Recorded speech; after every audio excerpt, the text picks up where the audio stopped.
In her classic 1989 article, Demarginalizing the Intersection of Race and Sex, Kimberly Crenshaw described how black women fall through the cracks of leading civil rights doctrines. Both feminist theory and anti-racist policy discourse tend to exclude black women because both are predicated on a discrete set of experiences, those of white women and black men, respectively, that doesn't reflect the interaction of race and gender in the particular way black women are subordinated. That was Crenshaw's original focus of intersectionality theory. Of course, it's expanded, and as the Combahee River Collective statement shows it, it's more than that. But one aspect of it is the way in which black women's experiences and interests and identities get erased in dominant feminist and anti-racist discourse.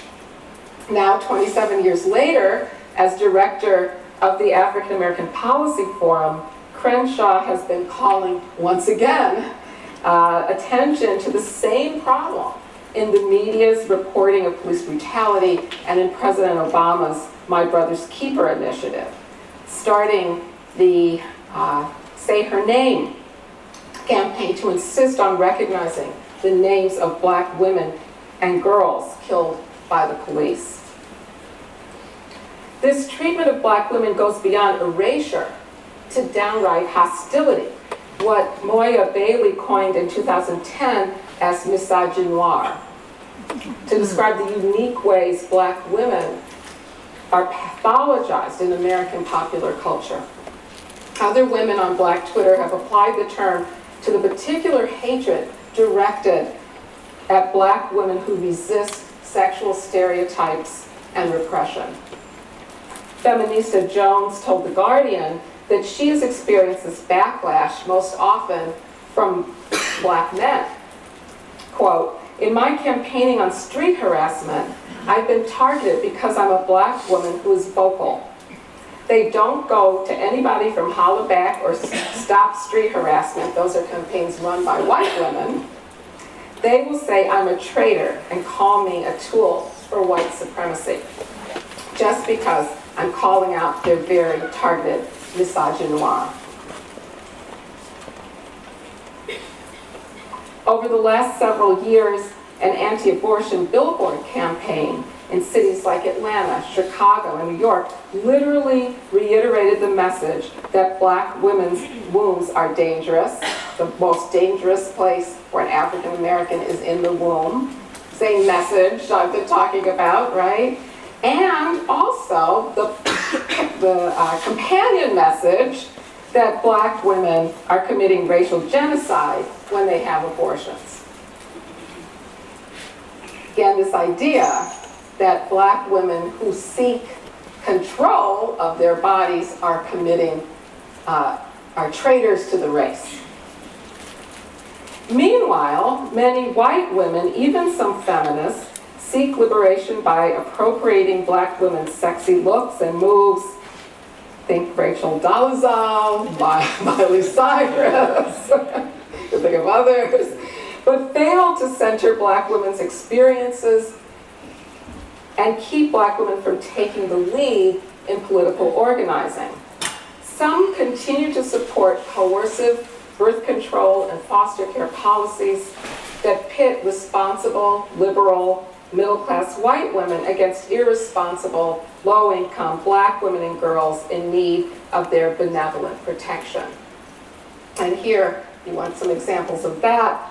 I'm thinking of recent programs insisting that so-called at-risk teens, which means black and Latina teens, are given, pressured to use certain long-acting reversible contraceptives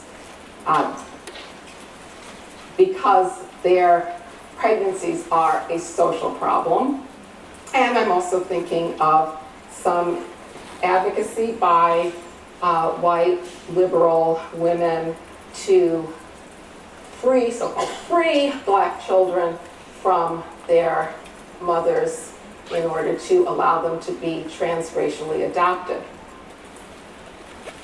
I can't understand when some people in the women's liberation or black liberation movements marginalize black women, tell us to take a back seat, to wait for the revolution, and then our interests can be considered. The revolution can't happen without ending the oppression of black women, which is the glue that sticks together all the pieces of the repressive white supremacist patriarchal apparatus. It's so ironic that black women are called race and sex traitors precisely when they are acting as traitors to white male rule.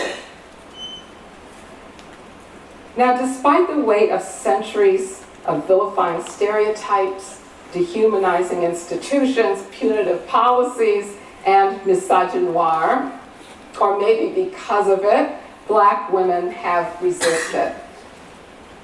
Black women across the country are organizing for reproductive and sexual justice and inventing new liberation paradigms. You might recognize me.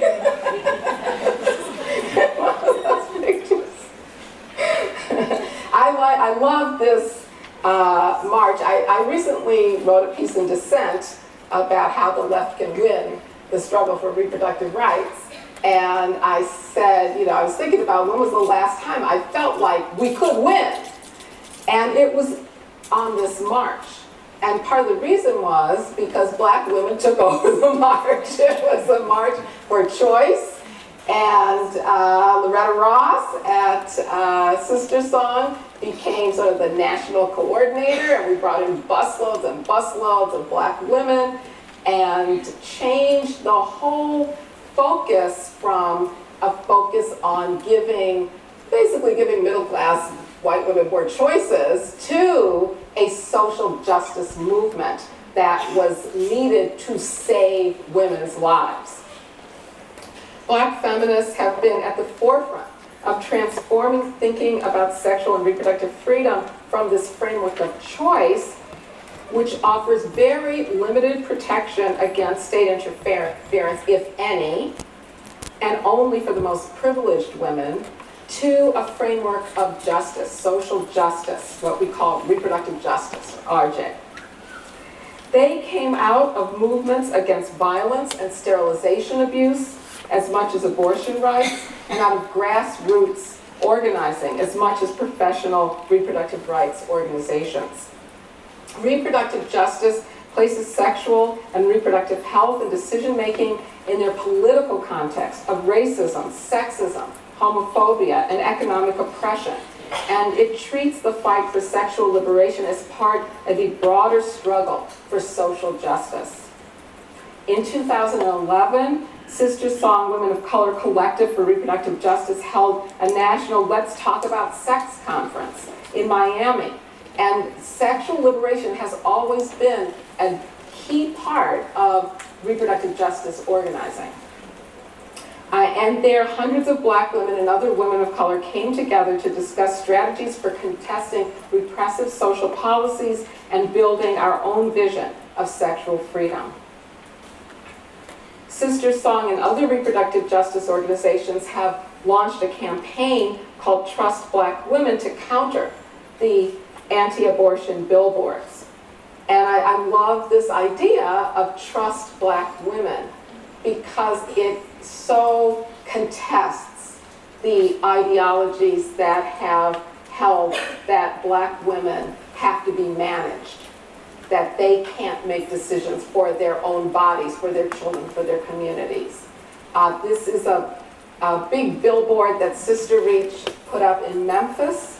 I don't deserve to be changed. Trust me to make the best decisions for myself, my family, and my community.